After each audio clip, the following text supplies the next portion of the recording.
contract, he down on one knee, getting engaged, and now you score the game winner. But I have to ask you about your initial reaction to the goal, right? And just also overall, what this last 7, 10, 12 days has meant for you, both professionally and obviously personally. Yeah, I think I guess I'll say it in order.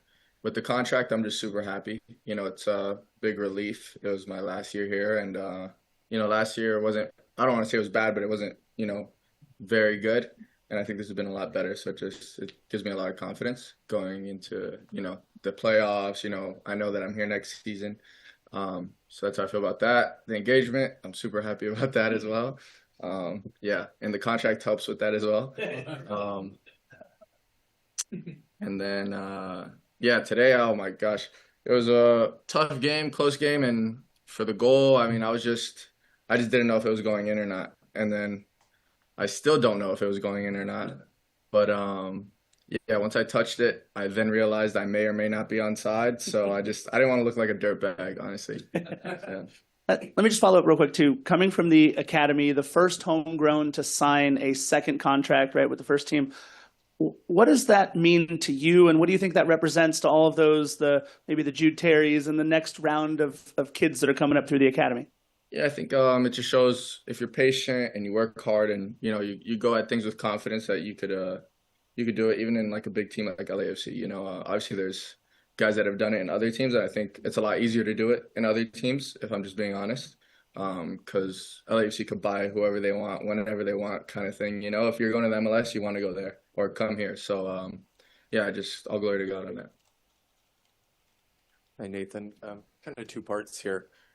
When you started off the season really well, won that number 9 starting spot, then had a little injury stumble there, excuse me, and then you get back and score this massive goal. What is that emotions to be back on the field and have gone through all that, get back here, and then you scored a few important goals for LAFC. Where does this one maybe rank for you? Yeah, I think it's the most important as of right now, right?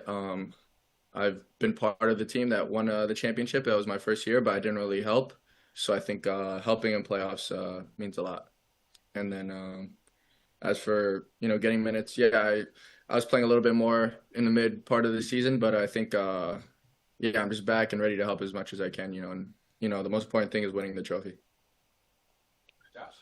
Following up on that, how did you handle because you were so much a part of the team and playing really important minutes, how did you handle that downtime, not being able to compete because you were injured, but also, with Son and Denis sort of owning the moment? How did you internalize all that? Yeah, just focused on myself, I think. I'm not insecure looking at, other situations. I think I've been through, trials when it comes to being on a good team like this. So I kind of just know what to expect with, a Giroud, Under. We've had a lot of guys that are really good and with big names. And, if I just prove myself, then, I'll get minutes just like today. Thank God I went in and I've been working hard. It seemed like, just from my perspective, when you came in, the game sort of opened up and there was more chances created. From the game you saw to the game you played, did you feel like the game opened up, and is that a result of you coming on the field or something else that you saw? Yeah. Yeah, obviously I'd like to say I helped, obviously, but I think the game was opening up in the second half anyways, and then adding a third guy up top is just gonna, spread the defense out even more. I think having to defend those two guys, they finally think, oh, maybe we got it down to defend two guys, and then a third guy adds on, and all of a sudden it's a whole reset button on trying to figure out how to stop them or stop the forward line. Yeah. You, as you said, you weren't sure that you were onside.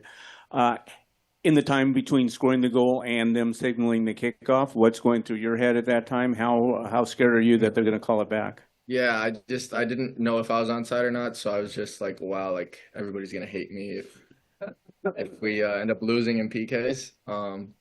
So yeah, thank God I wasn't. So when he whistles for the kickoff, big sense of relief. Yeah, huge sense of relief. Yeah, I think I mean, some of the teammates were a little bit angry at the situation because they also didn't know, and obviously my reaction kind of made me look guilty because I just truly had no idea. But no, yeah, thank God I wasn't outside. Yeah, a huge relief. Different teams have different opponents that match up well with them. Some, and sometimes it has no rhyme or reason in terms of who's the better team or who has the most talent or anything. What makes Austin such a difficult team for you guys? I think they're really organized defensively. I think they don't give a lot of space for us to maybe play in the middle and to go at them. So I think yeah, a lot of our attacks are based off momentum, and they just kind of try and stay as organized and secure as possible.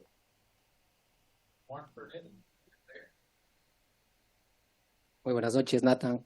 Háblanos un poco de la jugada del gol. Parecía que entraba el balón con el remate de Denis Bouanga y parecía que no lo festejabas, ¿no? Quería que nos hables un poco de ese segundo gol y cómo analizas la revancha ya en Texas. Gracias. Yeah, once I saw I was going over the goal, I knew that I was right next to the post. So I think I waited till it bounced, and once it bounced and I still had no idea if it was going in or not, I knew I had to touch it. It was just, if it hits the post and goes out, I just look bad, and that's my job to just score the goal and to do that, and so it's playoffs, it's a secure win. I'm not cocky about it. I don't think it was a golazo. I think it was just a goal, so it helped us win, and yeah. On the first one, the Austin seems to be such a difficult team for LAFC to break down. I asked Steve the same question.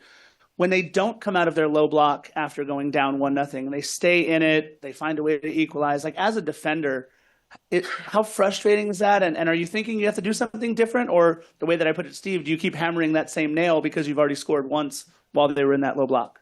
Yeah, they're stingy with what they give up. They love being in the low block. They're so comfortable being there.